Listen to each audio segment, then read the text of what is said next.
जय हिंद दोस्तों, पहली बार एमओडी ने 4 सवालों के जवाब दिए और वो सवाल थे वन रैंक वन पेंशन की अनोमलीज, और दूसरा सवाल था स्पर्श के ऊपर, और तीसरा था एडिशनल पेंशन के ऊपर, और चौथा था रजिस्ट्रेशन ऑफ कम्यूटेड वैल्यू के ऊपर। यानी 4 सवाल किसने पूछे और एमओडी ने क्या जवाब दिया, ये आपको लगेगा कि अभी एमओडी के मन में क्या चल रहा है और क्या अपडेट है। दोस्तों, सवाल पूछने वाले थे brigadier Indra Mohan Singh, retired president IESL Indian ex serviceman league, office 9 नया मार्ग, आप चाणक्यपुरी, न्यू दिल्ली। यानी ये एक ऑफिस है और वहां पर सरकारी एमओडी ने इन्हें एक अथेंटिकेटेड किया हुआ है। और ये जो ब्रिगेडियर इंद्र मोहन साहब हैं, ये एक अपॉइंटमेंट है जो कि सरकार के साथ यानी DHW के साथ, एमओडी के साथ पूर्व सैनिकों की समस्याओं के बारे में चर्चा होती है, इनकी मीटिंग होती है। ये बहुत बड़ा संगठन है, आधिकारिक तौर पर इसकी मान्यता है। दोस्तों,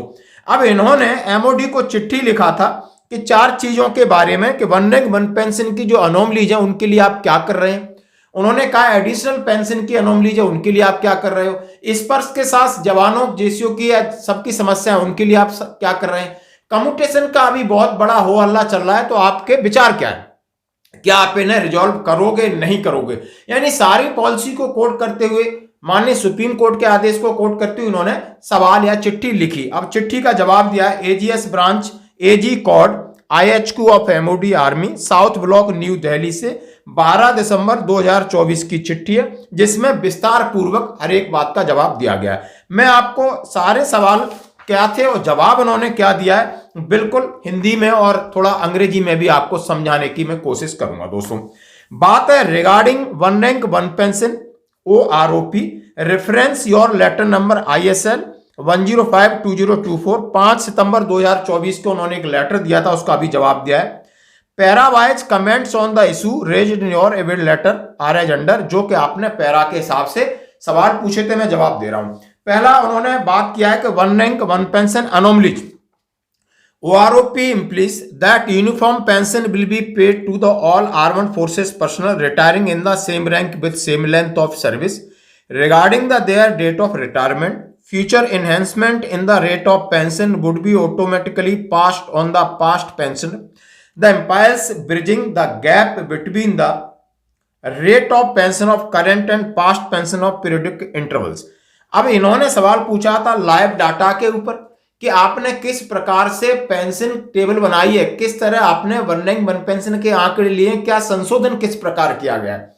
क्योंकि OROP 1 में कुछ अलग तरीका दिखा, फिर 2 में तो तरीका बिल्कुल रिवर्ट बैक, मतलब पीछे चलता हुआ दिखा। OROP 3 में कुछ सुधार है, लेकिन कहीं ना कहीं जेसीओ के खासकर आप नायब सूबेदार मेजर, इनका तो बिल्कुल भट्टा बैठा था, पाट लगी पड़ी थी। अब ये कह रहे हैं कि OROP का तात्पर्य कि समान सेवा समान अवधि के समान रैंक सेवानिवृत्त होने वाले सशस्त्र बल कर्मियों को एक समान पेंशन का हमने भुगतान किया जाएगा, चाहे उनकी सेवानिवृत्ति की तिथि कुछ भी हो। पेंशन की दरों में भविष्य में होने वाली वृद्धि स्वचालित रूप से पिछले पेंशन भोगियों को दी जाएगी। इसका तात्पर्य है कि समय समय पर वर्तमान और पिछले पेंशन भोगियों की पेंशन दर के बीच में अंतर को पाटना। जब बढ़ोतरी की बात की गई तो इन्होंने स्पष्ट रूप से कहा है कि हमारा काम है इक्वलाइजेशन करना। इन्होंने इक्वलाइजेशन की बात की कि जो नए पेंशनर हैं और पुराने पेंशनर की पेंशन सबकी बराबर होगी। और आपको मैं बता रहा हूं 2029 में आपको बहुत कुछ नए फिगर आपको देखने को मिलेंगे। साथ ही उन्होंने प्रीमेच्योर रिटायरमेंट की बात की, और साथ ही उन्होंने कहा कि आप लोगों को 10 साल में आपकी 3 बार पेंशन रिवीजन होती है। 10 साल में 3 बार आपकी पेंशन रिवीजन होगी। अब रिवीजन की भी बात कह रहे हैं, पेंशन में संशोधन होगा। संशोधन की बात इतनी अच्छी कह रहे हैं कि जैसे उन्होंने कहा है कि 10 साल के अंदर आपको 2 OROP मिल जाती हैं 5-5 साल के इंटरवल में, और एक आपको वेतन पे कमीशन मिलेगा, उसका भी आपको फायदा मिलेगा। इसका भी इस चिट्ठी में जिक्र किया है, अगले पैराग्राफ में आपको बताऊंगा। और स्पर्श की के साथ साथ उन्होंने एडिशनल पेंशन और कम्यूटेशन के ऊपर भी स्पष्ट रूप से आधिकारिक तौर पर यह लेटर है। इससे आपको जितने लेटर है, जितनी भ्रामक खबरें, इससे यह पता चल जाएगा कि एमओडी के जो पॉलिसी है या उनके मन में क्या है, वो सारे सवालों के आपके जवाब दिए। उन्होंने कहा माननीय सर्वोच्च न्यायालय ने 16 मार्च 2022 को रक्षा मंत्रालय द्वारा 7 नवंबर 2015 को जारी OROP के सिद्धांत के तौर तरीकों को बरकरार रखा है। अब इन्होंने कहा है जो पॉलिसी 7 नवंबर 2015 की बनी, माननीय सुप्रीम कोर्ट ने भी इसको स्वीकारा कि ये आपके लिए एडिशनल आपको दिया गया है और पॉलिसी के मुताबिक गवर्नमेंट जो कर रही है आपके लिए सही कर रही है, सीधा है।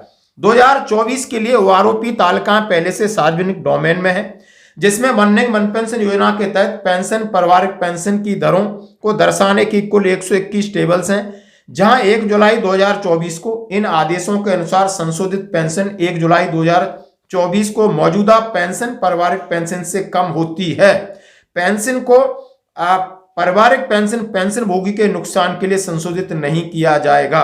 यानी उन्होंने बोला कि 1 जुलाई 2024 से जो ज्यादा ले रहे हैं उनको कम नहीं किया जाएगा, बाकी कम है उनको ज्यादा किया जाएगा। और इसके लिए हमने टेबल जारी कर दी। 1 जुलाई 2024 से लागू, वर्तमान संशोधन समय पर किया जाएगा। अगला संशोधन जुलाई 2029 में और उससे अगला जुलाई 2034 में, इसी तरह हर 5 साल के बाद किया जाएगा। ओआरओपी के लाभ के अलावा वेतन का भी लाभ दिया जाएगा। अब ये ओआरओपी के अलावा वेतन का लाभ की बात कह रहे हैं। इस योजना के तहत पेंशन में पे कमीशन भी दिया जाएगा। इस प्रकार 10 वर्ष की अवधि में पेंशन में 3 संशोधन किए जाएंगे। दोस्तों इन्होंने बिल्कुल क्लियर कर दिया है, बिल्कुल कहा है कि आपको 2029, 2034 और 1 जनवरी 2026 को पे कमीशन में आपकी पेंशन संशोधित होगी। यानी 10 साल में 3 बार की बात कही है। जो आपके सामने लेटर है, आपने हिंदी में जिसको समझ में नहीं आता है मैं इंग्लिश में बोल सकता हूं, कि बहुत सारे सदन साइड के भाई बोलते हैं कि थोड़ा सा आप बोल दिया करो। उन्होंने कहा present revision with effect from 1 July 2024 has been done on time. Next ORP revision will be due on July 29, next July 34, and so on after every 5 years. In addition to the benefit of ORP, benefit of pay commission will also be provided. Hence, in the 10-year spell, 3 revision of pension will be made. Clear है मेरे भाइयों। उन्होंने कहा है कि आपको 29 और 34 के साथ साथ पे कमीशन जो 10 साल में बैठता है उसकी भी आप में पेंशन संशोधन होती है। तो ये उन्होंने वन रैंक वन पेंशन के सवाल के जवाब में दिया है। एमओडी ने लेटर चाहिए आप ले सकते हो। अगला सवाल था Sparsh CGDA driven project implemented in arm forces from August 2021 since the inception service headquarter has been facilitating CGDA, PCDA, TCS stabilize Spurs so that our veterans fraternity should continue to draw their legitimate pension hassle free। उन्होंने कहा है कि CGDA, PCDA और TCS मिलकर इस व्यवस्था को सुचारू रूप से लागू करने के लिए, इसकी खामियों को दूर करने के लिए लगातार प्रयासरत है, ताकि सभी पेंशनर्स को उनके बिना किसी रुकावट के पेंशन मिल सके। उन्होंने कहा है कि ताकि हमारे वयोवृद्ध को बिना किसी परेशानी के लिए अपनी वैध पेंशन मिल सके। किसी भी परियोजना के लिए शुरुआती चरण में कुछ समस्याएं होंगी, इसलिए स्पर्श को भी स्थिरीकरण के मुद्दों का सामना करना पड़ रहा है। हालांकि सेवा मुख्यालय की निम्नलिखित पहलों के साथ अधिकांश मुद्दों का समाधान हो गया। उन्होंने कहा कि बहुत सारे ऐसे मुद्दे थे, उनका समाधान कर लिया, स्टार्टिंग में थोड़ी गड़बड़ होगी। Time turn from TCS positioning PCD at behest of AG regular meeting with MoD CGDA and TCS. उन्होंने कहा distribution of work CDA merit and reemploy MLC income tax convection joint control group functioning of, उन्होंने कहा centre Delhi cantt service. उन्होंने कहा ये सारी जहां चेन्नई और मेरठ ये सारे हैं, हम मिलके सेवा मुख्यालय लगातार रक्षा सचिव के माध्यम से सीजीडीए पीसीडीए टीसीएस कार्यालय के शेष मुद्दों को उठा रहा है। आपको परेशान होने की जरूरत नहीं है, सारी चीजें रिजॉल्व होंगी और आपके हाथ में आप अपने मोबाइल से इसको करने की आपको पावर दी जाएगी। क्योंकि जब आप कोई रिक्वेस्ट यहां से डालते हो तो पीसीडी जाएगी, पीसीडी आपके रिकॉर्ड से कंफर्म करेगा और आपको कंफर्म करेगा। यानी ये उन्होंने कहा आने वाले समय में बहुत इजी होगा। अब मैं बात कर रहा हूं, उन्होंने कहा कि additional pension on attending 80 years age. जैसे कि उन्होंने कहा है कि बहुत सारी चीजें चल रही हैं पेंशन, एडिशनल पेंशन को लेकर। एक और मुद्दा था, उसमें कहा गया कि 79 ईयर्स कंप्लीट होने के बाद 80 ईयर्स की फर्स्ट डे के अंदर आपको 20% बढ़ोतरी देनी चाहिए। उन्होंने कहा ये पेंशन और attending the age of 80, 85, 90, 95, 100 year entitled to additional pension as per prescribed rate 20%, 30%, 40%, 50%, 100% of the basic pension respectively. This provision applicable to defense personnel employees as well as civil government employees. Honorable High Court of Guwahati had given relief of granting additional pension attending the age of 79. First day of 8th year, the judgment of Honorable Court Guwahati, उन्होंने कहा है contrary the extant policy, clarification on the matter has been sought from MOD. उन्होंने कहा है ये मामला विचाराधीन है, स्पष्टीकरण मांगा है कि रक्षा मंत्रालय DSW ने सूचित किया जाता है कि उस उक्त निर्णय न्यायाधीशों के लिए विशिष्ट है। हालांकि उन्होंने इस मामले को गंभीरता से लिया है, उन्होंने कहा हमने लिया है और इसमें जो भी चीजें होंगी हम इसके ऊपर जरूर बदलाव करेंगे दोस्तों। और उन्होंने कहा है कि पेंशन संबंधी मामलों के लिए नोडल विभाग होने के नाते इस मामले को कार्मिक और पेंशन भोगी कल्याण विभाग के साथ साथ विचार विमर्श के लिए भेज दिया गया है, क्योंकि इसमें सिविल और दूसरे केंद्रीय कर्मचारी हैं। तो उन्होंने कहा है हमने भेज दिया है। रक्षा मंत्रालय ने यह सूचित किया है कि कार्मिक एवं पेंशन भोगी कल्याण विभाग की टिप्पणी प्राप्त होने के बाद इस मामले की कार्रवाई आगे की जाएगी, क्योंकि ये कॉमन फॉर ऑल है, डिफेंस के लिए नहीं। लेकिन डिफेंस के मामले में वर्डिक्ट दिया, हम इसका रेस्पेक्ट करते हैं और जैसे ही आगे उन्होंने कहा कार्मिक मंत्रालय से आज सूचना जारी होगी हम आपको इसकी सुविधा देंगे। अब उन्होंने लास्ट में कहा है reduction period of registration of commuted value of pension, यानी आप रक्षा, आप सैन्य कर्मी हैं, रिटायर्ड हैं, तो अभी आप ये देख लीजिए कि उनके मन का क्या जवाब है। आप AFT में किसी भी कोर्ट में भटकने से पहले इसको सुन लीजिए। उन्होंने कहा है the registration of pension after 15 year was based on judgement passed in 1986 honourable supreme court of India as per regulation 163 para part 1 208 the pension who have commuted the admissible portion of pension are entitled to have the commuted portion of pension restored 15 years. There is no provision of revising the period of computation value of pension before 15 years on the date. उन्होंने बोला अभी तक कोई प्रावधान नहीं। इस तरीके के बहुत सारे आदेश आए, लेकिन मैं 15 से 12 करूं ऐसा अभी तक कोई प्रावधान नहीं है।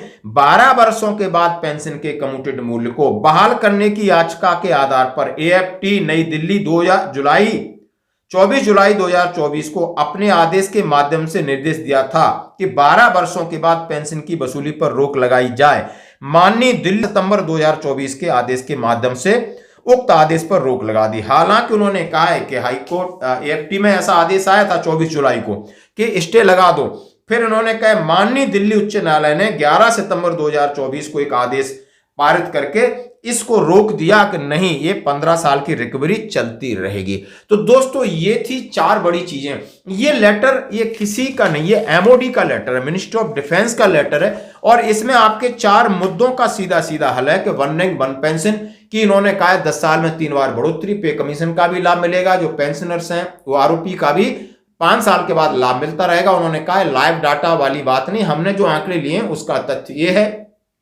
इसकी पॉलिसी 7 नवंबर 2015 की वो उसी के हिसाब से आगे वन रैंक वन पेंशन आपको मिलती रहेगी। और उन्होंने बोला है कि इसमें सुधार होगा। इसी तरह स्पर्श के बारे में बोला है, सारी चीजें यूजर फ्रेंडली होंगी, इसलिए एडिशनल पेंशन के लिए बोला है कि मामला उन्होंने बोला कार्मिक मंत्रालय को DOPPW को पहुंचा है, वहां से आदेश मिलेगा, हम इसे लागू कर देंगे। कम्यूटेशन की बात उन्होंने बता दी कि अभी तक बहुत सारे आदेश स्टे लगे हैं, लेकिन माननीय दिल्ली उच्च न्यायालय ने कहा है अभी तक ये 15 साल ही कंटिन्यू रहेगा। यदि आपका कोई सवाल है मेरे व्हाट्सएप पर पूछ सकते हो इस लेटर के संबंधित। धन्यवाद दोस्तों।